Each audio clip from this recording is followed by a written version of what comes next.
लोकसभेच्या निवडणुकीमध्ये खोटारडेपणा केला, कधीही 1948 पासून विचार केला नाही. 65 वर्ष सरकार चालवले.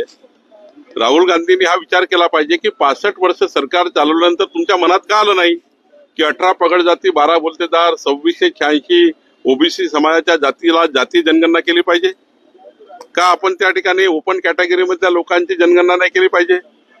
अजूनही समाजामध्ये, सर्वच समाजामध्ये एक व्यक्ती खूप करोडपती आहे, सर्वच समाजामध्ये दुसरा व्यक्ती कमजोर आहे.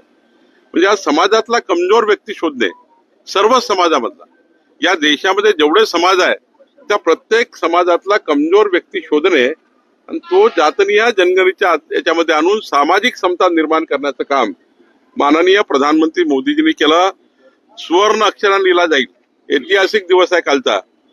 मोदीजींनी आज या देशाला जी ताकद दिली, म्हणजे फक्त भाषणापुरते बोलायचे लोक, आता मी तर कालपासून वाट बघतोय.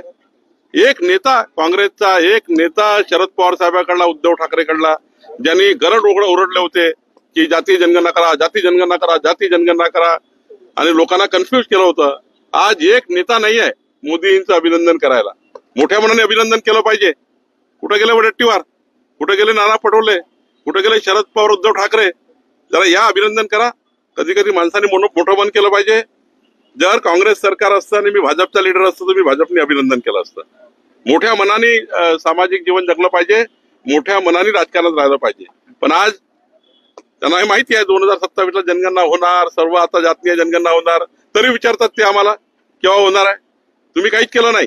60 वर्ष सरकार चालवले आणि आता मोदीजींनी या देशातल्या जवळपास 5000च्या वर जाती समाजाला जातीय जनगणना करून न्याय दिलेला आहे. मोदीजींनी या देशाला स्तरीय देण्याचं काम केलेलं आहे आणि समाजाच्या शेवटच्या गरीब माणसाला न्याय देण्याचा प्रयत्न केला.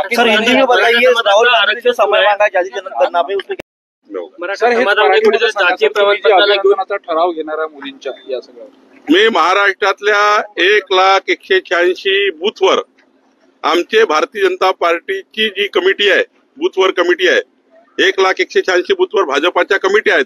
त्या सर्व कमिट्या मोदीजीच्या अभिनंदनाचा प्रस्ताव पारित करतील. मोदीजींनी जातनीय जनगणनेचा निर्णय घेतल्याबद्दल आणि महाराष्ट्रातले 1280 मंडळ स्तर आहे भाजपाचे, त्या ठिकाणी अभिनंदन ठराव आम्ही पारित करू.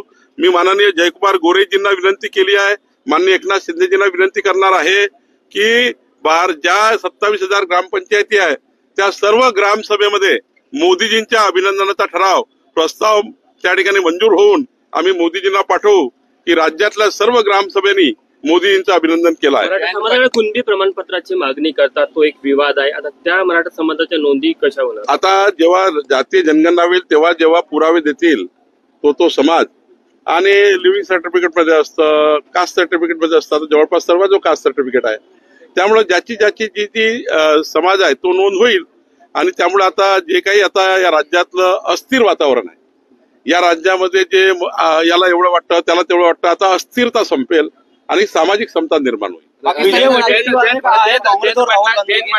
केलेलं आहे, त्यांनी म्हटलं आहे की राज्यकर्त्यांच्या मानगुटीवर हिंदीचं भूत बसला आहे आणि मराठी माणूस जो हालसोत होता, त्यामुळे सगळ्या मराठी माणसांनी एकत्र यावे. कुठेतरी राज ठाकरेंना महाविकास आघाडीतून खुर्ची गेली ना, म्हणून असं वाटतं.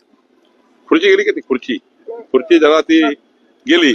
आता बघा, मराठी भाषेला अभिजात दर्जा कोणी दिला? मोदीजींनी. मराठी भाषेचा सन्मान कोणी केला? मोदीजींनी. मराठी भाषेला खऱ्या अर्थाने मजबूती कोण दिली? मोदीजींनी. आता या महाराष्ट्राला मजबूती कोण दिली? मोदीजींनी. आता देवेंद्र फडणवीसजी तर मी तुम्हाला सांगतो विकसित महाराष्ट्राचा संकल्प बघून निघाले. त्यामुळं पुढचे 15 वर्ष काही संधी जयंत पाटलांना आणि त्यांच्या लोकांना नाही आहे. त्यामुळे खुर्ची अशी करत ती एक दिवस त्याचे 4 पाय तुटणार आहे आणि ते खाली बसणार. त्यामुळं जयंत पाटलाला असं वाटतं की मराठी भाषा, आता मराठी माणूस गेले ना 65 वर्ष, तुम्ही का नाही केला? तुम्ही का नाही दिला 65 वर्षात मराठी भाषेला अभिजात दर्जा? का नाही दिला? खरं तर हे आता राजकारण चालू झालं आहे. पण मागच्या वेळी 288 पैकी 237, आता पुढच्या वेळी 288 पैकी 250. पाकिस्तानी नागरिक गेले का? सगळे अल्टिमेटम संपलेलं आहे. नाही तर आम्ही आमचे आयुक्त, आमचे पोलीस अधिकारी, आमच्या महाराष्ट्रातलं मजबूत पोलीस प्रशासन, आमच्या महाराष्ट्रातलं मजबूत महसुली प्रशासन एका एका व्यक्तीला झुंडून काढतील आणि जे केंद्र सरकारने ठरवलं आहे त्याप्रमाणे कारवाई होईल. कोणी पाकिस्तानी व्यक्ती जो या ठिकाणी महाराष्ट्रात आवश्यक नाही आहे, महाराष्ट्रात किंवा देशामध्ये नको आहे, तो इथून निघून जाईल. आणि महाराष्ट्र आम्हाला आता मजबूत करायचा आहे. जनतेचं रक्षण करणे, जनतेच्या जीवाचं रक्षण करणे, मालमत्तेचं रक्षण करणे आमची जबाबदारी आहे. ती जबाबदारी आम्ही पार पाडू.